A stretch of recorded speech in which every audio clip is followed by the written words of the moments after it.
Hello everyone, I'm Sim. In this video, we're going to follow the trees to the deepest known place on Earth, the Mariana Trench. We all know that most of the Earth is covered by the ocean, with land making up less than 30%. So many people might think that humans must understand the ocean pretty well, right? But actually, humans only know about 5% of the ocean. There is still 95% that we don't know. So where is this 95% mainly located? It's actually mainly concentrated in the deep sea. With current human technology, exploring shallow ocean areas is no problem.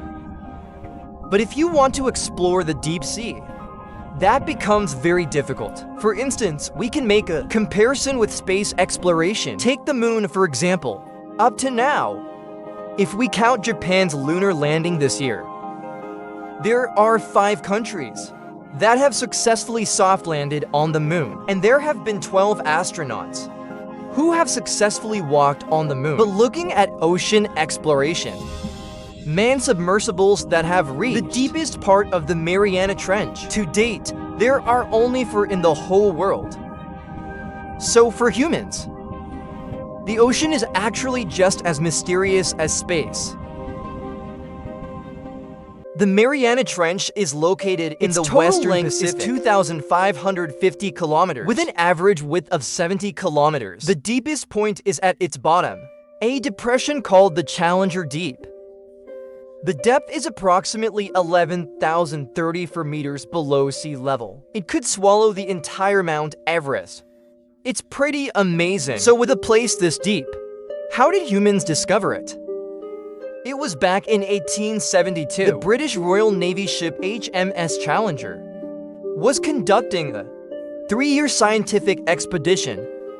There were over 220 crew members on board, along with 5 scientists. The purpose of their mission, aside from humanity's exploration of the ocean and the unknown world, they mainly wanted to verify something. It was the azoic theory discussed in the oceanography community at the time, which claimed there was no life below 550 meters underwater. Looking back at this theory now, we know it's wrong. But back then, they didn't. In those days, whenever the deep sea was mentioned, almost everyone believed no living thing could survive in the deep sea. Because from a human perspective, we certainly couldn't survive. The human body can't withstand deep sea pressure, and it's pitch black with no light. So for a long time, people's understanding of the deep sea was a bit biased. After sailing for over 2 years, in March 1875, the Challenger arrived in the waters east of Guam and the Mariana Islands. They used a dredge at depths below 550 meters and found an abundance of life. Also, the creatures they pulled up got weirder and weirder. So everyone quickly realized that the azoic theory was completely wrong. The ocean is actually full of life, and there was something else that shocked them as well. Actually, during their voyage, besides their daily dredging work, every few days they would throw a rope into the sea. The other end of the rope was tied to a lead weight. They used this method to measure the depth of the ocean. The rope they used was nearly 7 kilometers long. But in this area, after they threw the entire rope into the sea, the lead weight hadn't hit the bottom, so they continued to add length to the rope until they used up all the rope on the ship, a total of 8,184 meters of rope, and the lead weight still hadn't hit the bottom. This depth is like taking Mount Everest and putting it upside down in the sea. Then in May of that same year, the 5 scientists on board produced a report on the expedition. The report stated that the deepest part of the Mariana Trench is about 8,180 below sea level, making it the deepest place on Earth. They also discovered over 4,700 previously unseen species. These findings caused quite a stir in the oceanography community. At the time, it could be considered a scientific revolution, but as you can probably tell, The 8,184 meters given in their report was incorrect. It wasn't the deepest part of the Mariana Trench. However, due to limited measurement technology back then, it wasn't until 76 years later that humans truly measured the depth of the Mariana Trench. In 1951, the Challenger 2 returned to the Mariana Trench. This time the ship was equipped with new sonar equipment. The goal was to figure out exactly what the Mariana Trench looked like by sending sound waves to the seabed, and then using a stopwatch to record the time difference between sending and receiving the echo. The Challenger 2 mapped the shape of the Mariana Trench for the first time. It is a massive canyon over 2,500 kilometers long, with an average depth exceeding 8 kilometers. And at the southern end of the trench, there's an abyss with a vertical drop of over 3,000 meters, called the Challenger Deep. This is the deepest known part of the ocean, with a maximum depth of 11,034 meters. That there was actually a place this deep on Earth. After this news was published, it piqued the interest of many people. One of them was a young man named Jacques Piccard. He said he wanted to try it. He wanted to dive into the Mariana Trench to see what kind of world the deep sea really was. But the problem was how to get to the deep sea. At this point, he thought of someone, the American biologist William Beebe. In 1930, William Beebe and a friend of his, Barton, co-designed a diving bell called the bathysphere. It was a steel sphere with a diameter of 1.42 meters and a weight of 2,250 kilograms. It had 3 small windows, 20 centimeters in diameter, and could fit 2 people inside. The oxygen supply could last them for 6 hours. But due to the technical limitations of the time, it had no propulsion system. So if he wanted to dive, he had to rely solely on a steel cable to lower and raise it. Next to the steel cable was a rubber hose. Inside this hose was a telephone line and 2 electrical wires, allowing for communication and lighting. Every 5 seconds, they would communicate with the ship on the surface. If communication was interrupted, the bathysphere would be pulled up immediately. Beebe and Barton used this bathysphere to dive in the waters off Bermuda to a depth of over 900 meters. During the descent, he said he saw endless blue all around. And as the ocean depth increased, the sunlight gradually disappeared. But what he didn't expect was that, even in such a dark environment, there was actually life. And he even exclaimed that only dead men should sink to this depth. Later, someone approached William Beebe, offering to fund him, hoping he would take the bathysphere and dive into the Mariana Trench. Beebe said, "If you want me dead, just say so." Of course, he was joking. Beebe had actually calculated it. Every 10 meters the ocean depth increases, the pressure increases by 1 atmosphere. Diving over 100 meters, the bathysphere has to withstand nearly 10 atmospheres of pressure. If he were to take the bathysphere down into the Mariana Trench, never mind if the tethering cable would be long enough, the ship on the surface might not even be able to bear the weight. Plus, in the deep sea at 10,000 meters, the bathysphere alone would have to withstand over 1,000 atmospheres of pressure. So if the equipment failed, a person would be crushed instantly. So unless there was more reliable diving gear, no one dared to try with just this bathysphere.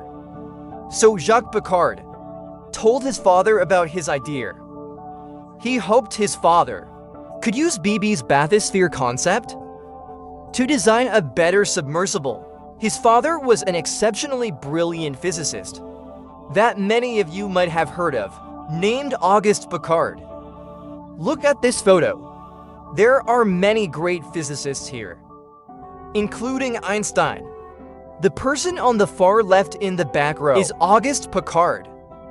He was very interested in the movement of hot air balloons at the time, so he designed a pressurized aluminum spherical capsule. A person inside wouldn't need a pressure to ascend to great heights. So on May 27, 1931, He took the hydrogen balloon he designed, took off from Augsburg, Germany, and successfully ascended to an altitude of 15,781 becoming meters, the first human to enter the stratosphere. Later, after his son told him about the idea of going to the deep sea, he realized that if he modified his aluminum spherical capsule, it could dive into the ocean. So he started designing a submersible. But due to the outbreak of World War II, there was a delay of a few years. It wasn't until 1945 that the design was completed. This is the submersible he designed at the time. You can see that it's quite different from the bathysphere BB made. First, August believed the steel cable had to be replaced because relying solely on a cable to lower and raise is very limiting. Since the amount of cable a ship can carry is limited, it's also dangerous. In the water, the cable would be swayed by the sea, swinging back and forth, so the cable had to go. What to replace it with? Don't forget, August specialized in hot air balloons. So above the crew capsule, he designed a boat-like float. Inside, it was filled with gasoline. However, this gasoline wasn't fuel. It was used to provide buoyancy. Then, these two tubs were filled with iron pellets. Each tub could hold about 9 tons of iron pellets. Once filled, it could sink. When they wanted to ascend, they just released the iron pellets. This way, they could completely ditch the cable and move freely in the ocean. Picard later gave it a name, the Trieste. From 1953 to 1957, over these 4 years, the Trieste conducted 48 deep dive tests exceeding 3,500 meters. It was to verify its deep-sea diving capabilities, whether it could withstand deep-sea pressure. Extensive modifications were also made during this period. Finally, in 1958, the Trieste successfully dived to a depth of 7,315 meters, setting a record for the deepest dive in human history. At this point, it was ready to dive into the Mariana Trench. But since Auguste Piccard was getting old, and go into the Mariana Trench was quite risky, he didn't go in the end. Instead, his son, and a then 28-year-old U.S. Navy lieutenant, Don Walsh, went. On January 23, 1960, Jacques Piccard and Don Walsh boarded the Trieste and officially began their descent into the Mariana Trench. When they first started diving, from 0 to 40 meters, the two were pretty excited because this area had lots of coral reefs and schools of fish. Even today, many recreational divers can dive to this depth.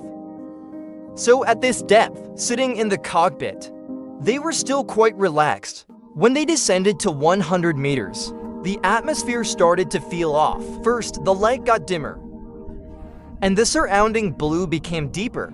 Also, outside the cockpit there were occasional creaking and groaning sounds. So very quickly, both men started to get nervous, maybe even a little scared. When they went below 200 meters, there was absolutely no sunlight left, so they turned on the submersible searchlights.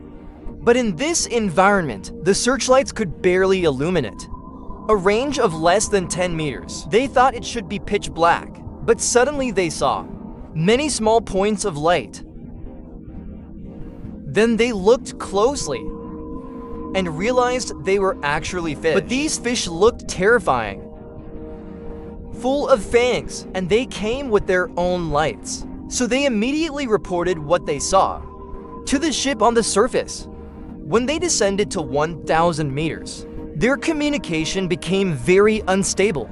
It was likely due to the excessive pressure. The pressure here is equivalent to 90 to standard atmospheres, which, as we mentioned before, is about the same as the pressure on the surface of Venus. They checked everything, but couldn't find the cause. A few minutes later, they completely lost contact with the surface. Although they lost contact, the two didn't choose to surface, but continued to descend. Soon they reached a depth of 3,800 meters. This is the depth where the Titanic sank.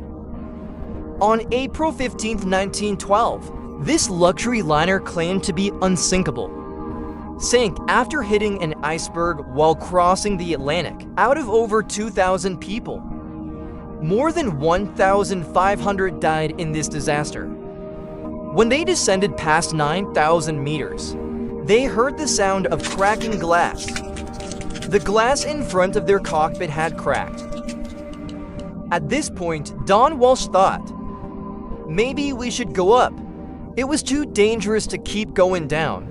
The glass was already cracked, and at over 9,000 meters they were deep, far beyond any previous record. But Jacques Piccard said no. They had come this far. Not diving to the bottom would be like all their efforts were in vain. So the two finally decided to continue the descent. Luckily, the glass didn't crack any further. Finally, in the 5th hour after entering the water, they reached the lowest point of the Mariana Trench, the Challenger Deep. This is the deepest known place on Earth. Their dashboard showed the water depth here reached 10,916 meters. However, they didn't discover anything special here because even with lights, they could only see within 10 meters around them. Plus, the glass was cracked, so they only stayed for 20 minutes before starting their ascent. When they surfaced, they saw everyone on the ship cheering for them, including Jacques Piccard's father, Auguste. He thought back to many years ago, when he was a child. He had welcomed his father just like this. When his father came down from the hot air balloon, his dad loved adventure his whole life, loved doing challenging things. And now his son had become the first person to go to the Mariana Trench and successfully return. So this was sort of inheriting his dad's spirit of exploration. The story of Jacques Piccard and Don Walsh exploring the Mariana Trench quickly spread across the world. A 6-year-old boy in Ontario, Canada, saw this report on TV too. This boy had been fascinated by the deep sea since childhood, and growing up, he was even more passionate about deep sea diving. He dived to the site of the Titanic wreck 33 times, and on March 26, 2012, he piloted the Deep Sea Challenger alone, taking just over 2 hours to dive to the Mariana Trench. And he stayed at the bottom of the trench for 3 hours, becoming the second person in human history to reach the Mariana Trench, and the first person to reach it alone. He is James Cameron, the director of the movie Titanic. A few years later, on April 29, 2019, Victor Vescovo piloted the Limiting Factor and dived into the Challenger Deep of the Mariana Trench. Also, he set a Guinness World Record for the greatest vertical distance traveled without leaving Earth's surface. What does that mean? Because in 2010, he summited Mount Everest, so he has been to both the highest and lowest points on Earth. The total vertical distance reached 19,772 meters. On November 10, 2020, China's Fen Dozier successfully arrived at the Mariana Trench, Challenger Deep, at a depth of 10,909 meters. This was also, to date, the dive with the most people to enter Challenger Deep, as it carried 3 people. Simultaneously, it made China the 5th country in the world to master deep-sea manned diving technology. Currently, there are only 2 submersibles in the world capable of manned dives to 10,000 meters. One is America's Limiting Factor, and the other is the Fen Dozier. When Jacques Piccard and Don Walsh first returned from the Mariana Trench, everyone was asking, what exactly did you see at the bottom of the sea? Piccard said, the seabed isn't what we imagined. A barren wasteland. Although the water temperature was very low, about 2.4 degrees Celsius, there were still animals like sea cucumbers and sea anemones. And under the sediment, he said he also saw shrimp-like creatures. But at the time, his claim, some scientists even thought they were talking nonsense. They believed it was impossible for any organism to withstand the extreme pressure of 10,000 meters deep. But now we know. Living things do indeed survive on the seabed. The shrimp Picard mentioned also exist. We now call these creatures amphipods. And research in recent years has found that inside these amphipods, there is a chemical substance called pseudoinositol. This substance might be the key to how these organisms can live under such extreme deep-sea pressure. So I'm thinking, for these creatures, the deep-sea environment isn't harsh. It's comfortable. Anyway, human understanding of the ocean is a very long process. In the 16th century, humans figured out how big the ocean is. By the 20th century, we figured out how deep it is. And the Mariana Trench is just one of many trenches beneath the sea. Our understanding of it is still very limited. But through research, scientists have found signs of microbes in the trench. The metabolic rate of these microbes is extremely low. Their lifespan can reach tens of thousands or even millions of years. Microbes like this are well worth humans studying properly. Maybe someday they can answer where life really comes from and where it goes after death.